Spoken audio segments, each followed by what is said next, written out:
어머님들 영어 독해 문제집 많이 쓰시죠? 혹시 이걸 가지고 독해 용도로만 쓰시나요? 지니쌤네 집에서는 그렇지 않습니다. 자, 지니쌤네 집에서는 이걸로 어휘도 잡고요, 독해도 잡고요, 라이팅도 잡고, 리스닝도 잡습니다. 자, 어떻게 하는지 제가 알려드릴 테니까 영상 끝까지 시청해주세요. 부모와 아이가 함께 성장하는 지니쌤의 즐거운 초등영어. 안녕하세요. 즐거운 초등영어의 지니쌤입니다. 자, 여러분 혹시 문제집을 한번 풀고 버리셨다면 이 영상 반드시 끝까지 보셔야 됩니다. 자, 우리가 독해 문제집 구입해서 풀고 나면은 채점하고 그냥 바로 재활용 쓰레기통으로 가는 경우가 많은데요. 그렇게 하고 다음 단계 사고 다음 단계 사고 그렇게 해서 진도를 나가는데 목적을 두셨다라고 하면 아이들이 중간에 자꾸만 어휘가 부족해지고 자꾸만 독해 실력이 느는 건지 안 느는 건지 잘 모르겠고, 독해 문제집에서 문제는 맞는데 얘가 제대로 독해를 하고 있는 건지도 잘 모르겠고, 그리고 또 우리가 라이팅 한다고 라이팅 교재 따로 사고, 리스닝 한다고 리스닝 교재 따로 사고, 자, 돈은 돈대로 들어가고 우리 아이들이 제대로 하고 있는지는 늘 고민입니다. 그죠? 자, 그래서 제가 독해 문제집을 똑똑하게 활용하는 방법을 하나 알려드리려고 합니다. 저희 집에서 실제로 사용하고 있는 방법이고요. 저희 둘째가 예전에 썼던 책을 가지고 제가 설명을 좀 드리도록 하겠습니다. 자, 우선 어떤 독해 문제집이든 상관이 없습니다. 하지만 여러분들이 많이 이용하시는 독해 문제집이 링크 또는 이제 브릭스일 것 같아요. 그래서 이 두 권 중에 어떤 거든 상관없고요. 또 이거 말고 다른 독해 문제집이어도 상관이 없습니다.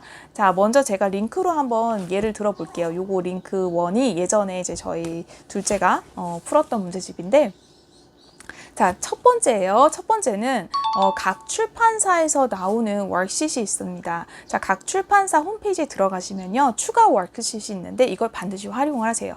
그 워크시트에는 어휘에 관련된 워크시트 있고요. 그 다음에 두 번째는 리딩, 독해를 얼만큼 정확하게 할 수 있는지 그거에 대한 워크시트이 있습니다. 그리고 세 번째는 이걸 언스크램블 한다든지 다시 써보게 하는 그 라이팅 활동이 있어요. 그리고 네 번째는 딕테이션, 듣고 그거를 따라 쓰는 그런 딕테이션, 그런 활동이 있습니다. 자, 그거는 출판사마다 조금씩 다르긴 해요. 형태도 다르고 이 네 가지가 다 들어있는 경우도 있고 빠져있는 경우도 있습니다. 하지만 우리 아이가 지금 어느 부분이 조금 부족하다라고 생각이 드시면은 그 부분에 해당하는 워크시트를 활용하시면 좋을 것 같아요. 그리고 어차피 이런 문제집들은요, ELT 교재들은 많이 그 홈페이지에 이미 정답이 따로 이제 탑재가 되어 있기 때문에 홈페이지를 어쨌든 방문하셔야 돼요. 그래서 홈페이지 방문하셔서 정답이랑 이런 것들 다운로드 받으실 때 워크시트를 반드시 같이 다운로드 받으셔서 우리 아이가 독해를 제대로 하고 있는 것 같지 않아요? 라고 생각이 드시면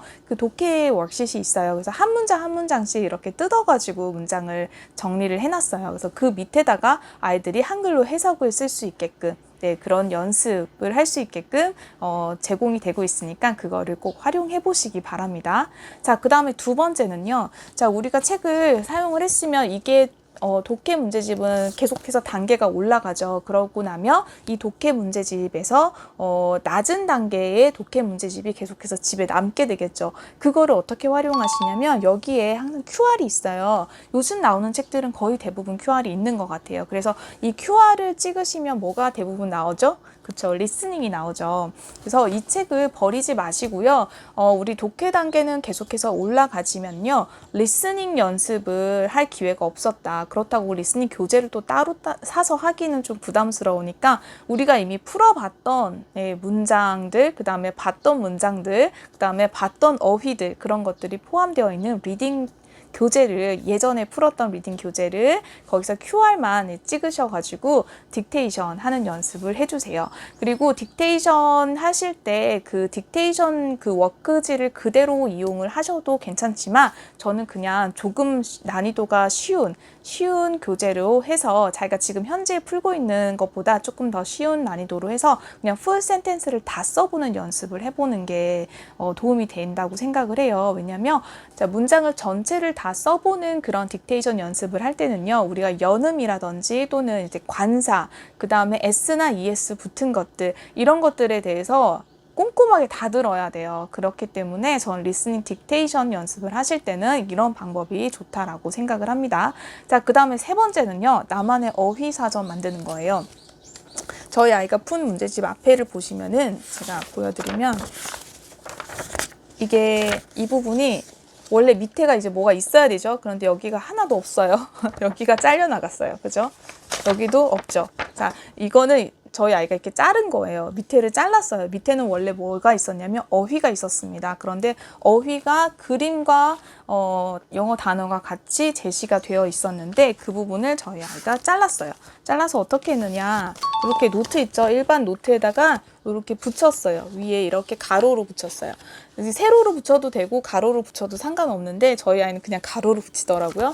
가로로 붙인 다음에요. 자, 여기에는 그림이 있죠. 그 다음에 영어 단어가 있고요. 밑에 한글 뜻을 본인이 써요. 그 다음에 해당되는 그 단어가 들어간 문장을 쓰게 됩니다. 자, 이 문장은요, 지금 아직 단계가 어린 친구들은요, 본문에 나왔던 문장 그대로 베껴쓰기 가능합니다. 자, 제가 라이팅 영상 찍어서 올려드렸을 때 말씀드린 적 있죠. 첫 번째 단계가 뭐라고요? 필사하는 게 되게 좋다라고 했어요. 근데 제가 거기서는 교과서 문장들, 뭐 아주 쉬운 문장들 이런 것들을 말씀드렸는데 이 리딩 교재도 하나의 그런 필사의 방법이 될 수가 있습니다.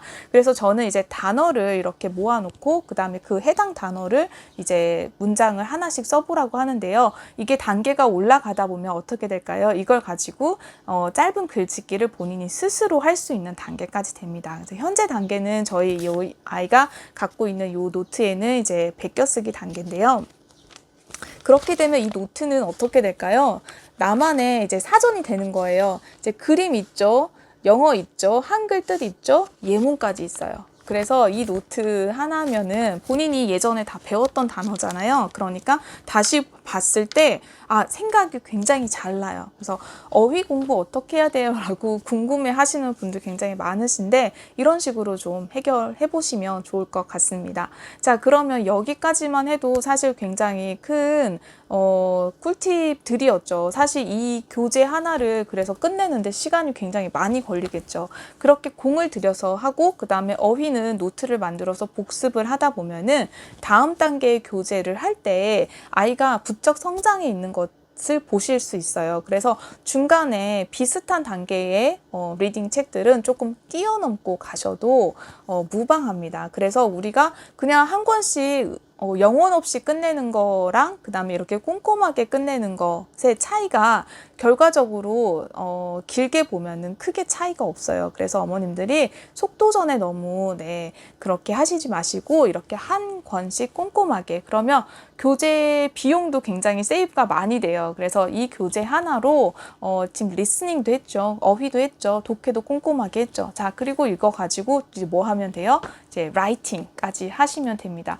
라이팅은요, 여기에서 어떤 거를 중점으로 하시면 되냐면 이거는 이제 조금 시간이 지나고 아이들이 좀 수준이 높아졌을 때까지, 그러니까 저는 이 책들을 좀 모아 놓으시라고 말씀을 드려요. 그래서 자, 여기서는 어떤 거를 가지고 하시면 되냐면, 물론 필사나 여기에 나오는 문장들을 가지고 우리가 좀 변형을 해서 문장을 써보는 그런 활동도 할 수 있지만, 저는 여기에 나오는 이제 주제들 있죠.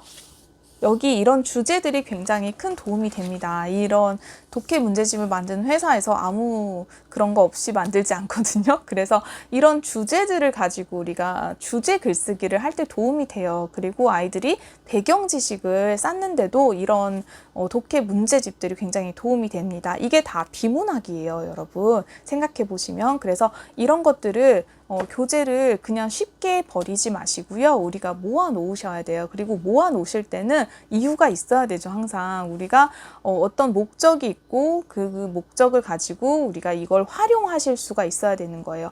그냥 인풋만이 아니라 그걸 가지고 활용하는 거. 그래서 실제로 인테이크가 돼야 된다는 거. 그거를 반드시 기억해 주시기 바랍니다. 자, 여러분, 그러면 우리 독해 문제집 씹어먹는 방법 아셨죠? 자, 오늘 영상이 도움이 되셨다면 좋아요와 구독 부탁드리고요. 다음에 더 유익한 영상으로 돌아오도록 하겠습니다. 감사합니다.